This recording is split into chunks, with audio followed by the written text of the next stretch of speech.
Hey guys, welcome to the Daily Word Bible Study, a plain and simple book by book, chapter by chapter, and book by book study through the entire Bible. We are in Daniel chapter 9. And as I said, as we have been moving through the book of Daniel, Daniel's divided into two sections. The first 6 chapters are the historical narrative of Daniel's life, and the last 6 chapters are prophecies in the visions that he had received, primarily those that are further explaining and interpreting and going into greater detail this vision that Daniel had had interpreted in in chapter 2. The dream that God had given Nebuchadnezzar of the human form, representing 5 world-dominating kingdoms that will arise up and last until the end of the age, when Jesus will come, representing the rock, and will destroy those nations. He will destroy those nations by his coming. So that's what the book of Daniel pretty much is about. Okay, and especially the last 6 chapters. So we are in chapter 9, and one of the things also about Daniel um, uh, is that Daniel um, represents a change, or shows a change in the history of it shows a shift in the course of human events. So up until the Babylonian Empire, in fact, if you go back to Matthew chapter 1, I think it's chapter 1, where it talks about the genealogy of Jesus. And one of the ways that it is explained is, or not explained, but shows, it shows the genealogy of Jesus from Abraham to David, and then from David, and then it says to the Babylonian exile, and then from the Babylonian exile to the birth of Christ. And it says, each of those were 14 generations. But he mentions the Babylonian exile. The Babylonian exile was a major shift in human affairs. It also was a major shift in the course of history. From that time, Israel has never really been a freestanding nation. From that time, it existed, but it existed within those 5 kingdoms. Okay, in other words, a lot of these 5 kingdoms would allow Israel to exist, but as long as they didn't rebel against these kingdoms, and they had it throughout time, where you had the zealots that would try to and their foolishness, trying to overthrow these world dominating kingdoms. And these Jewish zealots were foolish on several fronts. One, they did not read their own scriptures, which would show that these kingdoms was going to be around. Secondly, zealots often brought knives to gunfights. In fact, not even knives, they brought sticks to gunfights. And that's the problem with them, and that's why they would always get crushed. So the 5 world kingdoms from this point on, as we see, and even now as we exist, Daniel now is going to give us another perspective in this chapter. And we're going to come up with the 70 weeks. Now I'll get to that. Let's get to it. So in chapter 9, what brings about this 70 weeks. Here he is in the first year. Now, he said in the first year of Darius, the son of Ahasuerus, a Mede by birth, who was ruler of the kingdom of the Chaldeans. Now let's stop, because now we have shifted over into the Mede and the Persians. So now the kingdom, the Chaldean, the Babylonian kingdom, is completely out of the picture. Nebuchadnezzar had been gone for several years, and his grandson Belshazzar was ruling. And in the 5th chapter, remember, we saw his demise. So now Daniel is living over into the Medes and the Persians. Now, something that is interesting about why this chapter, why this vision, as we're going to see. So he says, verse 2, in the first year, in the first year of his reign, I, Daniel, understood from the books, according to the word of the Lord, to Jeremiah the prophet, that the number of the years of desolation of Jerusalem would be 70. So I turned my attention to the Lord God to seek him by prayer and petition and fasting, sackcloth and ashes. Now, I want to go back and re-emphasize something that I think is extremely important for us. And the reason why I say that is because the Bible is under attack. Our faith is under attack. And I think that's probably more dangerous. I'm going to come out here just for a moment. I think that is more dangerous than if we were to have persecution. Persecution strengthens our faith. If you know, when you see, even today, there are Christians who are being attacked for their faith, martyred for their faith, persecuted for their faith, tortured for their faith. And that doesn't work. Satan probably should realize that now. That would only make Christianity grow.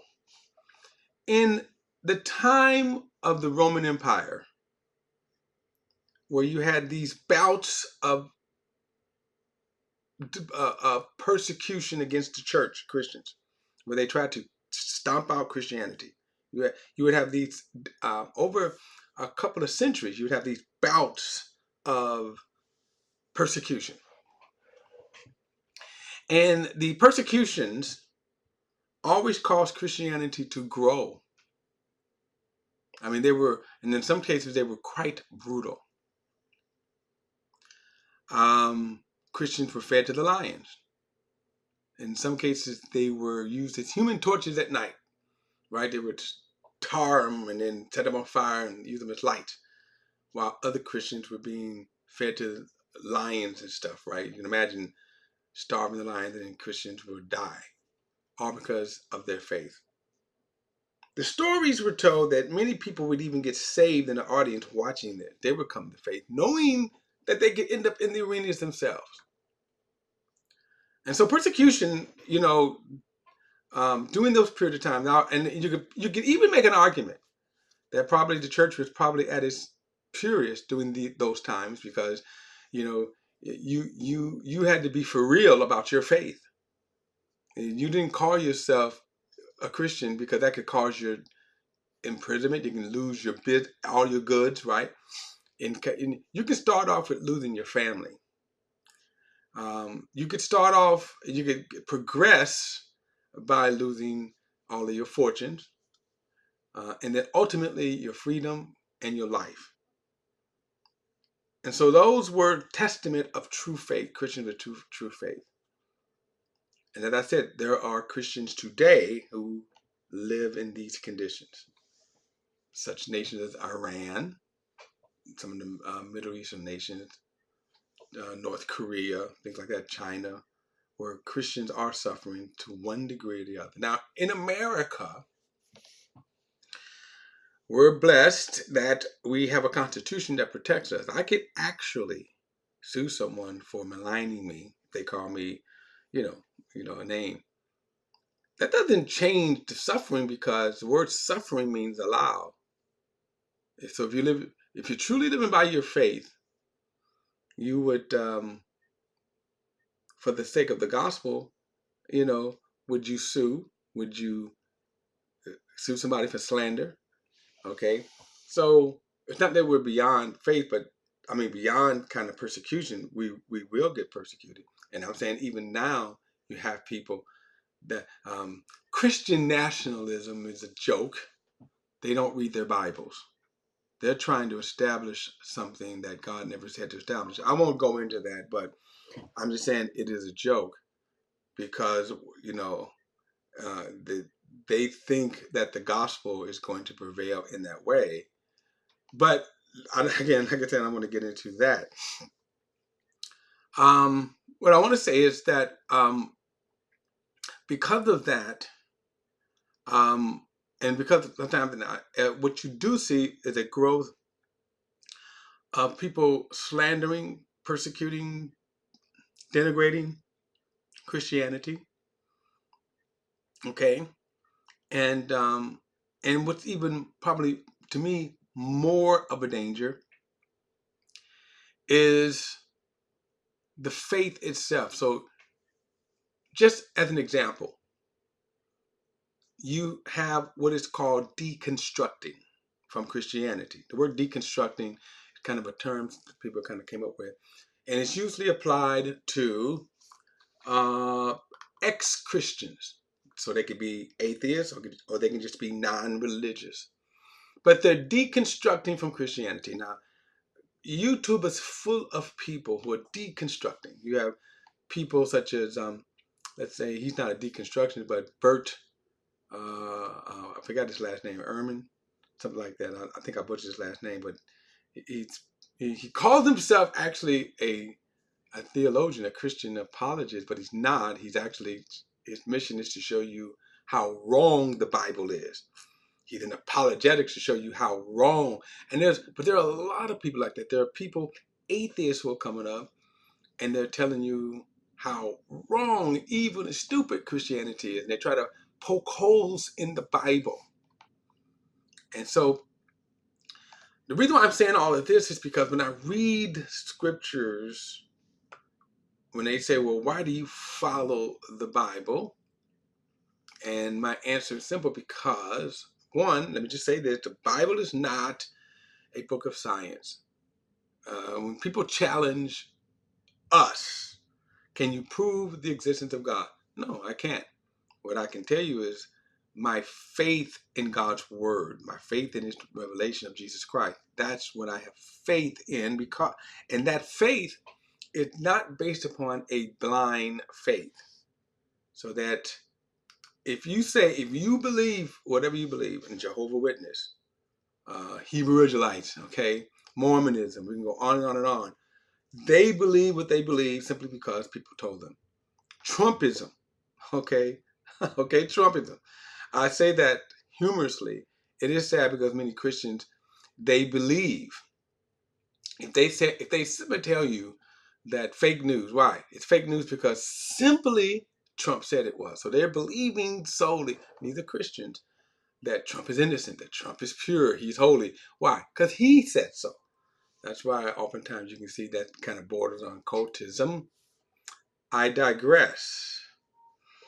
But our faith in Jesus Christ is based upon evidence, even though, yes, it is faith. This is an example. This is just one reason why our faith is strong, because all of this is fulfilled prophecy. All of this is fulfilled prophecy. Okay? Fulfilled prophecy. I can look back at this and I can see this is fulfilled prophecy. And as we're going through the book of Daniel, and we have to also remember the timeline. Now, oftentimes, when we read the Bible here, as you can see, this is just one of my Bibles. I'm blessed. We live in a country where I have Bibles all over my house. If I lose this, in fact, here is some Bibles, right? I can go on app. I am studying this study here on the app. Not only do we have Bibles, but multiple translations here. We're blessed. We're living in a blessed time. Okay? And, but one of the things is that, I almost lost my train of thought here. But when we look at this kind of looks like it's like one book, but we're looking at a timeline here. That we're looking at a 1,500-year period of time, over a 1,500 period of time, with these writings. Okay, and that's important. That's important. And so when we look at this here, these prophecies, and even with Daniel, remember, oftentimes with Jeremiah, with Ezekiel, Daniel, Isaiah, Jeremiah, Ezekiel, and then even Daniel.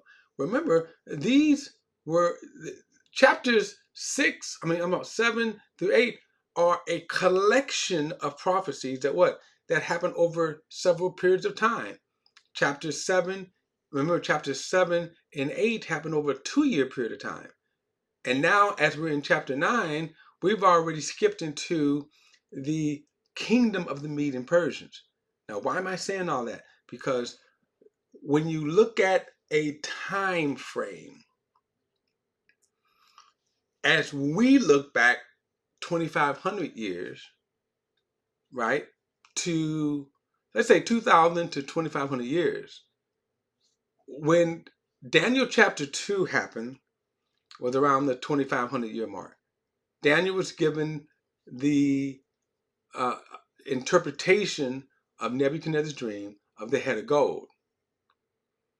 And throughout the book of Daniel, we're seeing these different prophecies explain this image over decades of time. I keep saying this and going over this because we're talking about fulfilled prophecy.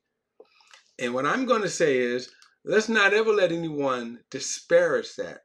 So all of the people who are deconstructing, all of the atheists, all of the non-religious, they try to disparage that. So you want to say, if I'm stupid, that's fine. But here is fulfilled prophecy. Okay? Fulfilled prophecy. All right. So here is another fulfilled prophecy. So in Daniel chapter 9, he begins to pray. I want to go back and say something first, though. When he says that, verse 2, in the first year of his reign, I, Daniel, understood from the books, according to the word of the Lord, to Jeremiah the prophet, that the number of years of desolation of Jerusalem would be 70. The number of years. Now, one of the things about this is that Daniel's looking at this and he's saying, oh, snap, these 7 years are almost up. So he said, now, but watch this. Where did he get this prophecy from? He's reading Jeremiah, who it was probably older than Daniel, but in terms of timeline, they're almost the same. But Jeremiah was a little older, and which makes Daniel a little younger. So the timelines kind of overlap. But Jeremiah is probably out of the way now. But he's writing these prophecies, which are, from his standpoint, are decades earlier. So here is in Jeremiah chapter 29, he says, this is the text of the letter that Jeremiah the prophet sent from Jerusalem to the rest of the elders of the exiles. Right? So Jeremiah is sending this letter to the exiles. Daniel, by the way, is probably at this point one of those exiles. Right? He says, to the exiles, priests, prophets, and all the people Nebuchadnezzar had deported from Jerusalem to Babylon. This is after King Jeconiah, the queen mother, the court officials, the officials of Jerusalem, the craftsmen and the metalsmiths had left Jerusalem. The letter was sent by Elasah, son of Shaphan, and Jemariah, son of Hilkiah, whom Zedekiah the king has Zedekiah, the king of Judah, had sent to Babylon to Nebuchadnezzar, king of Babylon. The letter stated, This is what the Lord of hosts, the God of Israel, says to all the exiles I deported from Jerusalem to Babylon. Build houses, live in them. Plant gardens, eat your produce. Take wives and have sons and daughters. Take wives for your sons and give your daughters to men in marriage so that they may bear sons and daughters. Multiply there, do not decrease. Seek the welfare of the city I have deported to you. Pray to the Lord on its behalf, for when it has prosperity, you will have prosperity. There is a lesson here, all right, for us. He says, but this is what the Lord of hosts, the God of Israel, says, don't let your prophets who are among you and your diviners deceive you, and don't listen to the dreams of you elicit from them, for they are prophesying falsely to you in my name. I have not sent them. This is the Lord's declaration. For this is what the Lord says, when 70 years for Babylon are complete, I will attend to you and will confirm my promise concerning you to restore you to this place. For I know the plans I have for you. This is the Lord's declaration. Plans for your welfare and not for disaster, to give you a future and a hope. Now, we studied this, if you all will remember, in Jeremiah chapter 29. And so now Daniel's like, the 70 years are almost up, right? And here's what I want to say. Notice how he was able to conclude this by reading true prophets of the Lord, which always come to pass. Fake prophets are not, when their prophecies don't come to pass, if a prophecy does not come to pass, it is not God. So here, Daniel is like, oh man, 70 years. Notice his faith. So now, and we're going to get back to this in the next study, how he is praying, right? Lord, these prophecies are about to come to pass. 70 years are almost up. What's up? And so we'll get into that in the next study. Don't forget to like and share this video and subscribe to BP, the Bible Perspective. And as always, if you have a thought or comment, add it to the comment section below. All comments are welcome. I'll see you in the next study.